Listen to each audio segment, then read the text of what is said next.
Hey guys, welcome back to my pavilion here in Bali. Jean here. Lots of people say that Singapore is the best place to work or start a business and make oodles of money, and that it is one of the best or straight out the best city in the world to live in. But they also say this is a country where you will work till you die. So when it comes time to retire, these same people are like, probably not. And then you hear all sorts of names like Malaysia, Thailand, Vietnam, Bali coming up. Why? Because, you know, the cost of living in Singapore compared to Bali is 2 to 1. Oops, sorry, 3 to 1 according to this survey. Plus, it's always nice to be able to chew some gum. Similar story goes for Malaysia, Thailand, Vietnam, etc. Deciding where to retire is actually slightly different from just moving somewhere and living and working there. The whole idea about retirement is that you've left the active workforce behind, instead relying on stuff like savings, investments, CPF or other kinds of pensions to get by, with no active income generation. A lot more time than you're used to having, and factoring how many retirees tend to be in their later stages of life where healthcare becomes more crucial, your needs and priorities in retirement may be different from earlier in life. That said, these days a lot more people are taking early retirement for many different reasons. So then the needs of this group of people also differ, right? So anyway, with this completely fudgy idea of what retirement is about, let's dive right in. Singapore versus Bali.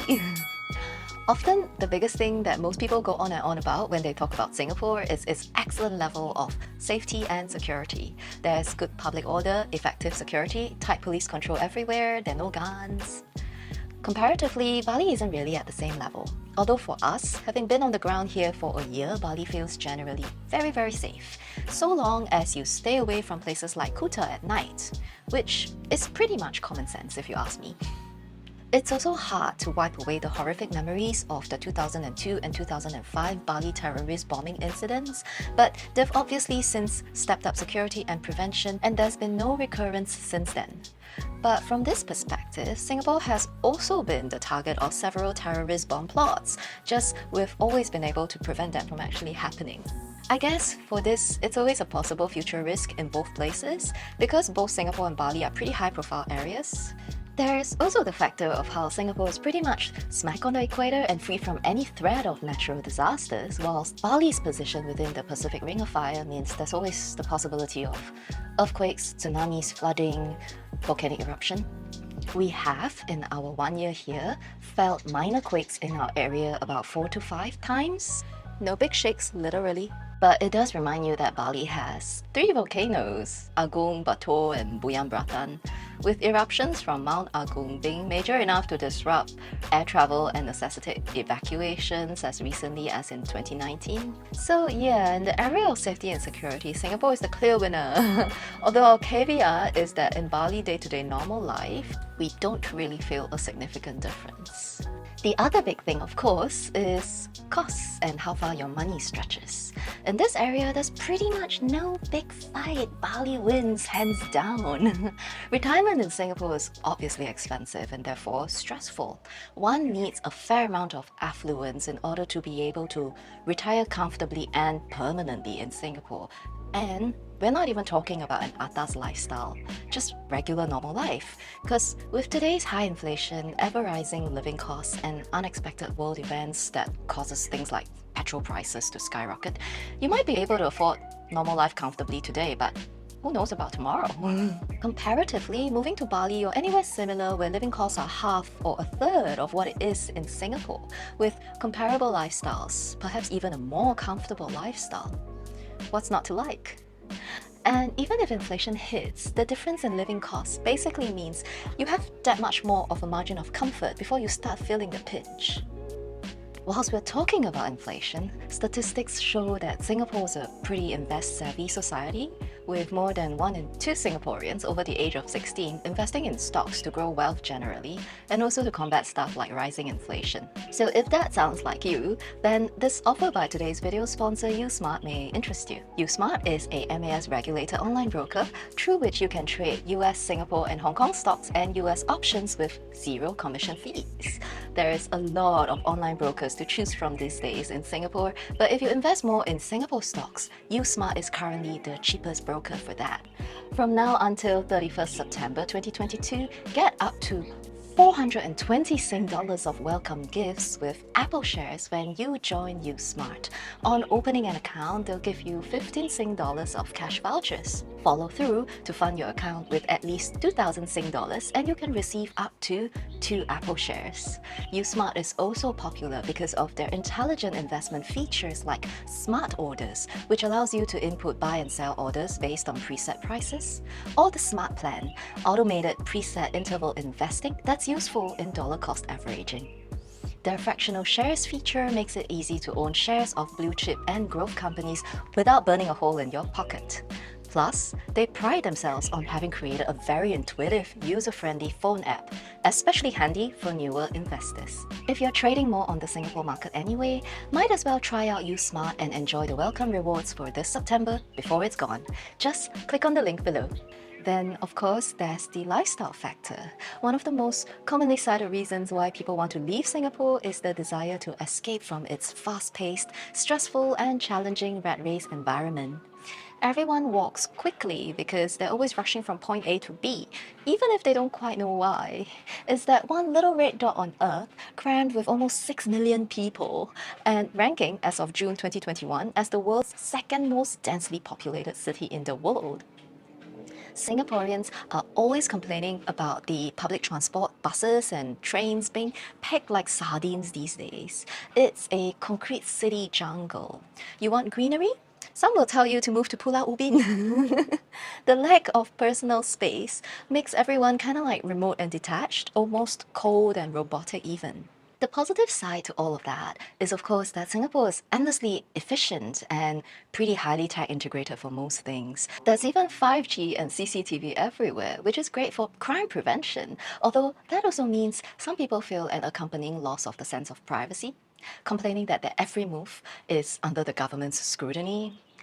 Contrast this with Bali. Sure, there's the busy as hell touristic spots like Canggu, Seminyak, Denpasar, which, by the way, also very densely populated. But there's still plenty of space in all the other areas on the island of the gods. We're not even talking about South Bali, where we ourselves live, but in the east and north of Bali, places like Amed, Lavina, etc., etc. Have you even heard of these places, I mean? Plenty of living space. Lots of beautiful nature everywhere that's easy to access and integrated into your everyday life, as opposed to being confined to government-planned areas only. The much more relaxed pace of Bali time, the wonderful spirituality of the Balinese, and their ever-smiling, friendly nature. It all makes for a much more soothing and relaxed way of life. We love it ourselves. Personally, it suits our rhythm, and I like the return to a more traditional way of life, to be honest. I like that not everything is super modern. But I guess for a lot of people, they might feel it's not efficient here and that it's backward. It really depends on what lens you choose to view life through. So I guess in this area, Singapore versus Bali, it's a tie. All that tech and close living situations in Singapore also means our public transport system is pretty awesome. Our MRT and public buses are like all air conditioned and super timely, and even the bus captains are courtesy trained. That's definitely something that's almost completely lacking here in Bali, which doesn't really boast of a functional public transport system at all. Then again, when it's raining and you've got tons of groceries to bring home, or if you're a family with kids and parents, who will choose public transportation if you can have a private car instead?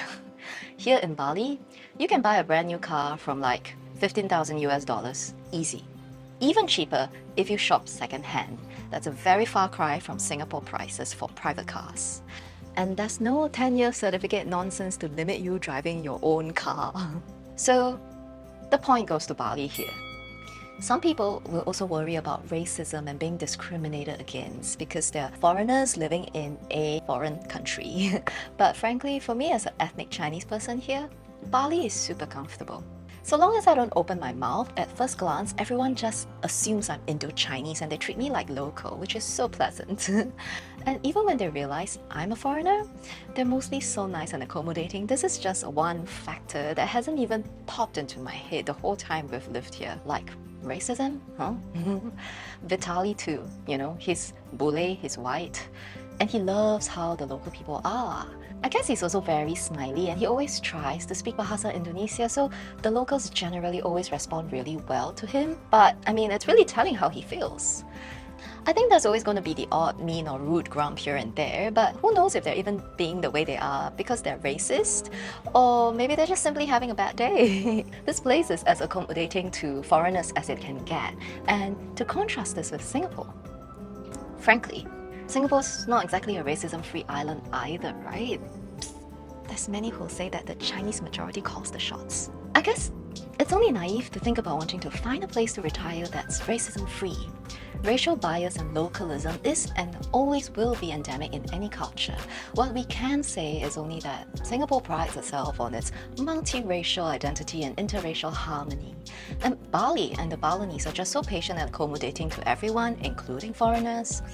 Racism doesn't seem really to be an issue to consider in this picture of Singapore versus Bali for retirement.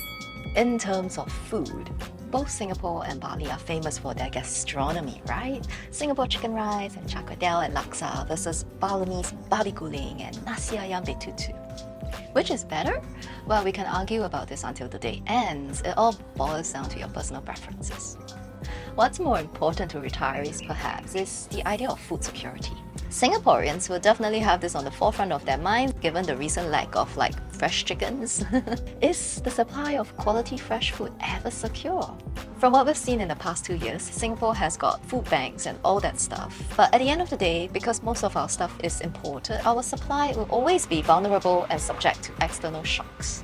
Plus, you know how everyone always makes fun of us saying that we all survive off drinking toilet water? In contrast, Bali has fertile agricultural lands, yielding plenty of food for its inhabitants, a large part of it organic and tasty. It's even got its own groundwater and springs supplying water to the people here. So fresh organic produce is cheap and tasty and easily available here, and water is never scarce, which is very comforting to know. I guess Bali wins in this area? When it comes to healthcare, there's another undeniable gap between Singapore and Bali. Singapore is consistently ranked amongst the world's top 5 medical tourism destinations. And I think we can safely take the hint from how many Indonesians and Balinese who can afford it prefer to fly to Singapore for more complex medical treatment as an indicator here as to who's the winner. Lastly, the common complaint about Singapore is always its tiny size and rather boring mindset, isn't it? Much of its people are constantly caught up in the money chase and by consumerism concerns. So the national hobby of Singaporeans is indisputably shopping, shopping and more shopping. There's actually many more options of urban cultural activities that are available, stuff like interesting museum exhibits, swing dance events, pottery classes, etc., which are really cool. But I guess not so much in terms of outdoor options, cause for one, our weather is so sucky hot. In contrast, Bali may not have as sophisticated an array of urban cultural activities on offer, but there's surfing, volcanic mountains to scale, waterfalls to hike and swim in, rivers to raft, and the list just goes on and on. Plus, it's got its highly developed spiritual scene. This is the place to explore meditation, sound healing, yoga, body movement, and expression. I guess it just really depends on who you are as a person and what you like to do as to which place will offer you more in this area. And after all that, ultimately, it all boils down to what kind of a retiree are you and what stage of life you're at. Are you the traditional older retiree where healthcare is a big concern and you feel vulnerable, so you just want to be close to your family and grandkids and live your life in a familiar, safe environment in which you feel at ease? If so, then maybe the travel, the food, the activities and cost factor isn't the priority or concern anymore. It's just about being with family, being able to access decent and affordable healthcare when you need. If so, then home in Singapore is a clear choice. On the other hand, if you're an early retirement like us, in your 30s or 40s maybe, or perhaps if you're just really a grey nomad at heart and what makes you happy in your retirement is actively travelling, enjoying sports and food and adventures and all the pleasures life has to offer, meeting new people, then Bali is a very attractive option. But then again, bear in mind that nothing is really permanent these days, right? And everything's possible, so long as you can afford it comfortably.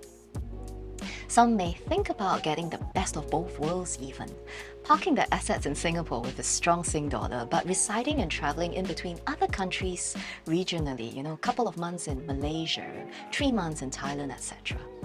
That's a super flexible approach, but also pretty smart too, right? Don't you think? Or maybe one can settle overseas, somewhere in Bali, Malaysia, Thailand, Vietnam, other parts of Indonesia, for the early years of your retirement, enjoying all the fun and possibilities that landscape has to offer until you really hit old age, like 70 plus years old, and then move back home to Singapore again. What do you think of these possibilities? Let me know your thoughts in the comments below. Needs change in accordance to the stages of life that you're in. Moves aren't always permanent. So practically, I guess, the key is actually just to ensure that you're always financially sufficient, because money talks. You can always nest in whichever part of the world is comfortable for you and which suit your needs at whichever point in time, so long as you can afford it. I hope the above was helpful. Don't forget to like and subscribe, and I'll chat more with you next Saturday. Bye!